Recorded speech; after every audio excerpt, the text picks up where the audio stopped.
Sebenarnya Wahabi itu apa, Ustaz? Oh, Wahabi. Wahabi itu pengikut Muhammad bin Abdul Wahab. Itu Wahabi. Namanya dulu Wahabi. Wahabi ini nama pendirinya, muasisnya Muhammad bin Abdul Wahab. Dia kakak beradik. Nama kakaknya namanya Sulaiman bin Abdul Wahab. Yang dia ini namanya Muhammad. Jadi Muhammad satu, Sulaiman satu. Ayahnya namanya Abdul Wahab. Ayahnya ulama sufi, kakaknya ulama sufi yang membolehkan zikir, yang membolehkan tawasul. Ayahnya dan saudaranya ini akan dibunuhnya karena berbeda pemahaman dengan dirinya. Dikejarnya, akan dibunuh. Sehingga kakaknya yang bernama Sulaiman ini berkesempatan mengarang kitab. Itulah kitab yang beliau karang. Beliau beri dengan nama Sawa'iqul Uluhiyah fi Raddadil Wahabiyah. Kakaknya yang mengarang, Sulaiman bin Abdul Wahab. Saya punya kitabnya. Kakaknya menceritakan betapa bahayanya pemahaman adiknya. Adiknya mengkafirkan orang yang tidak seide dengan dia. Adiknya berani membunuh orang yang tidak seide dengan dia, yang tidak sepemikiran dengan dia. Karena sudah buruk dari masa ke masa, masa ke masa, masa ke masa. Cerita tentang Wahabi ini berdarah kasusnya dahulu kala, maka hari ini ditukarlah nama itu, dipoleslah dengan Salafi.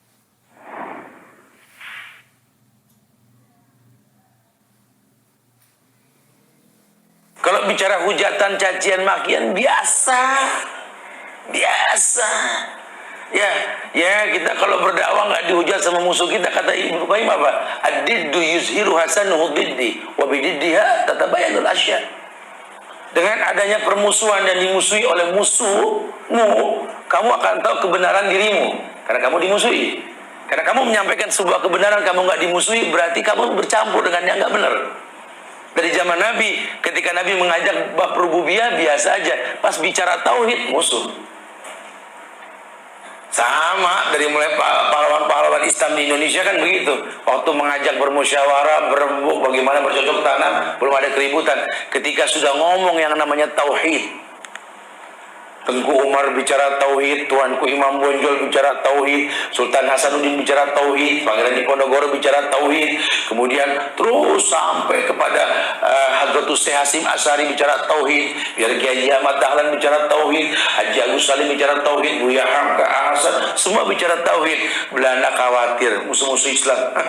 Ternyata mereka ekstremis Wahabi. Saya sih kalau baca-baca sejarah gini, ini cuma pengulangan doang ya.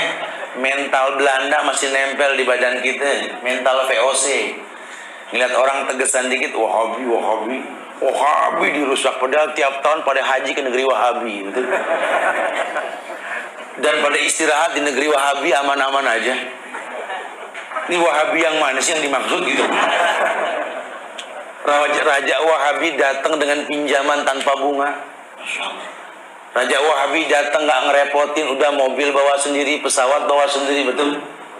Sampai datang ke pulau yang dikatakan Pulau Dewata. Cuman tolong kalau saya datang, tolong yang namanya patung dihijab, itu. Bahkan yang benci Wahabi pun tinggal tenang di negeri Wahabi sekarang, betul? Ini sebenarnya yang benci ini siapa? Makanya kemarin saya lagi wukuf di Eropa, saya ketemu semua sama alumni pejuang-pejuang di Indonesia ini. Saya temuin atu-atu sampai yang menghujat, menjawab dan meremehkan fitnah yang terjadi kemarin. Ujung-ujungnya nggak ada permasalahan. Akhirnya mereka berkata, sebenarnya musuh kita ini sudah jelas. Kalau bahasa Allah kan walan tardu ankal yahuda walan nasara hatta tatabila millatahum. Yahudi, Nasrani ini musuh kita. Setan pakai mereka buat memusuhi kita, betul? Cuma sekarang mungkin kita lupa, ini Yahudi Nasrani pun telah beranak pinak. Yahudi dengan Abdullah bin Ubay bin Salulnya, betul? Orang munafik masuk Islam di Madinah, belaga masuk Islam. Ketika sudah Rasul wafat, dia menjadi pencetus Syiah, Rafidah. Untuk cari masa dia kumpulkan orang-orang untuk membenci Islam, mengatasnamakan membela Ali bin Abi Thalib. Ali nggak pernah ngajak anak cucunya ke kuburan, bro. Ntar dulu, enak aja. Kita bela keluarga Rasul dan kita cinta sama keluarga Rasul yang menegakkan tauhid. Anda jangan ngaku keluarga Rasul kalau ngajak ke kuburan. Enak aja.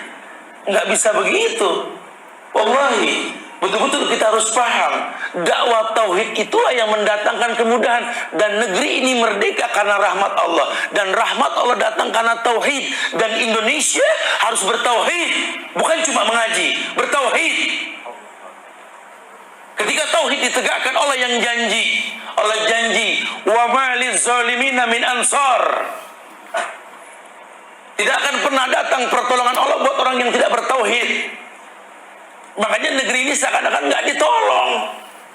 Apa yang nggak ada di negeri kita? Semuanya ada, cuma kurangnya tauhid. Di mana ajakan dakwah dengan baliho-baliho yang besar, ajakan-ajakan untuk berbuat syirik. Digiring manusia untuk menyembah kuburan. Digiring manusia untuk minta kepada Allah dengan cara yang haram.